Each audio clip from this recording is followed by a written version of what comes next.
Assalaamu calaykum waraxmatullah. Waa mar kale iyo maadadeennii quantity surveying ama cost estimation ama BOQ waxa u taqaanaba maadadeennii weeye. Kusoo dhawaada cashir kale oo xiiso badan. Cashireena waa cashiro taxana isku xigxigo. Waxaan kusoo jirnay chapterkeenii labaad foundation work. Waxaan soo gaarnay cashirkeenii saddexaad. Waxaan caawa ka hadlaynaa hadduu eebbeydmo formwork ayaan ka hadlaynaa ama waxa loo yaqaano af Soomaaliga inaga qolyahana koonfurta waxaan u naqaanaa waxa loo yaqaano koordale. Koordalaha ayaan soo saaraynaa. Marka bal aan marka hore isla fiirino waa maxay formwork. Inta ayaan ku soo qoray. Badan aniga outcast-ka waxaan soo qortaa. Formwork is the term lada is qalad waaya. Is the term used for the process of creating temporary mold into which a concrete is poured and formed. Traditional formwork is fabricated using timber, but it can also be constructed from steel, glass fiber, reinforced plastic, and other materials. Yani formworku waxa waaya ama koordalaha waa term loo isticmaalo in la sameeyo maxaa la dhihi jiray temporary mold. Yani waa halka uu gelayo shubka. Shubku waa shay dareere ah. Marka shayga dareeraha meeshu lagu hayn lahaa oo ku qalali lahaa ayaa loo yaqaanaa formwork ama koordalo.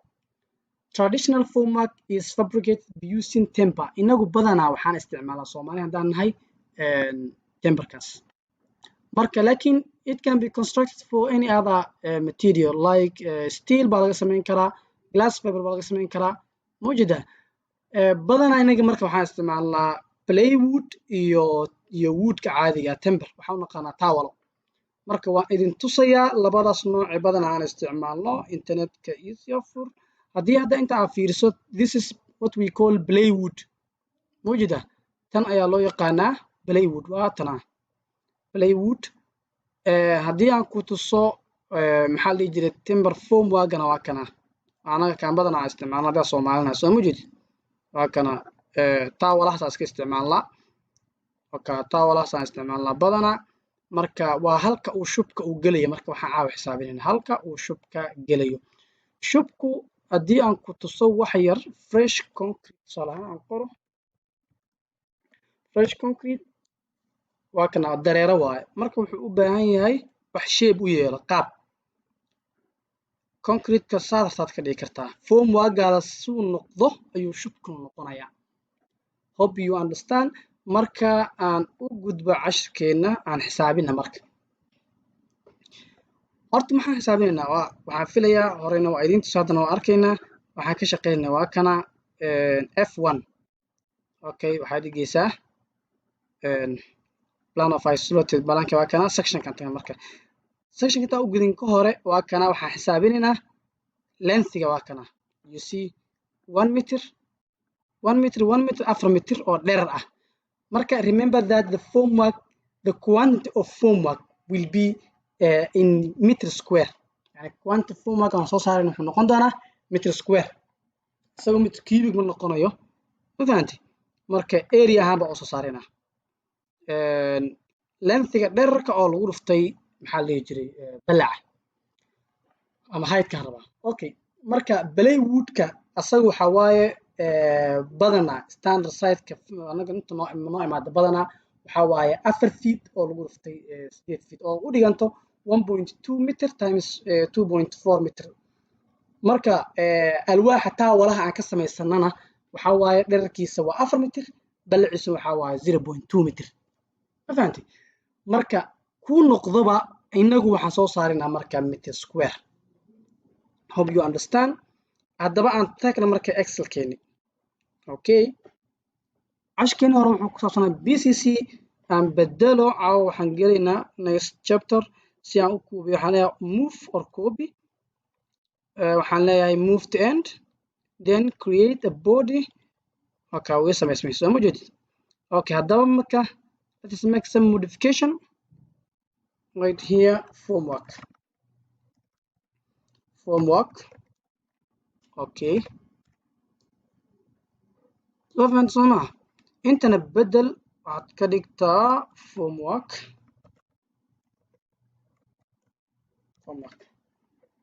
okay midabkaana iga bedel let me check color kale aan u samaysto waxaa quruxsan badana in aad excel sheet kada quruxsan okay haddaba marka datadan aan ka saarna meesha let's delete this data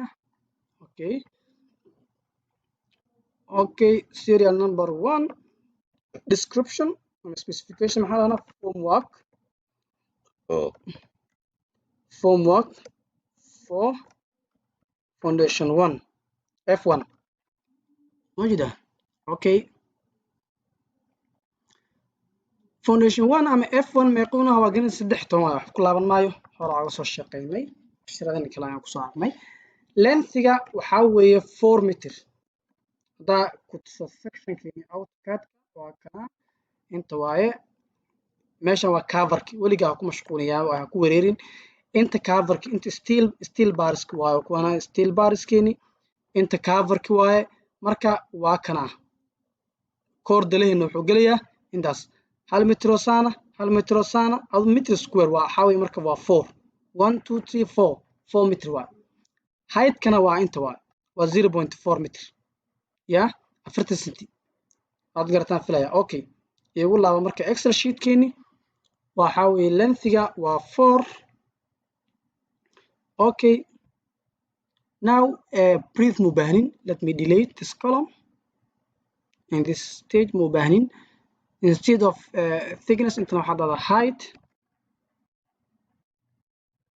okay make it height meter square ka rabaa inta soo u sameysay square ka waxa leedahay insert then sample then intima watana then insert then close okay inta waxa leedahay marka quantity yes quantity sidoo kale ayadana waxaan u baahanahay let me copy this one copy and paste here event sorry I mean here height can was just 1 meter يعني quantity waxay noqonaysaa meter square total quantity waxay noqonaysaa sidoo kale copy into email على ده paste afan sama okay height keena meeqa waaye waa 0.4 soo xisaabinay 0.4 okay meeqa waaye marka isku soo dhufo xaalada equal product osfor isku soo dhufo saddexda marka oskar samujid automatically okay intana uu automatically una soo baxaya total quantity-ga waa hadda ka hor soo sameeyay soo salaxday qiimo kasto geliyo si automatic ayuu sameeynaya hadii aan fahmin casharada ku horeeyay aan kaga soo shaqeynay hope you understand intaas ayaan ku soo koobaya casharkeeni marka xaddiga aan u baahanahay formwork-ga waxa waaye 20 waa 20.8 meter square alo hadii aad taa wala xisaabinayso waxa leedahay markay qiimaha aad soo saarato waxaad u qaybinaysaa marka hadii uu taa wala yahay taa wala waa 0.2 times 4 waa 0.8 meter square waa halka taa wala badana inagu waxaan isticmaalnaa alwaaxa taa wala la yiraahdo marka meeqa taa wala u baahan tahay meeqa taa wala u baahan tahay waxa weeye 20.8 waxa u qaybinaysaa tan waa area waaye waxa u qaybinaysaa area hal taa wala hadii aad plywood aad soo saaraysin waxaad u qaybinaysaa 2.88 meter square marka inaad fahanteen baan u maleynayaa haddaad wax su'aal qabto waad ila soo xiriiri kartaa intaas ayaan ku soo gabagabeynayaa casharkeeni waxaa idin rajeynayaa guul iyo barwaaqo any question aad qabto ha la gabanin hana iloobin in YouTube channel-keena subscribe saarto si ay uga faa'iidaystaan casharka dad badan intaas ayaan ku soo koobayaa. Assalaamu calaykum.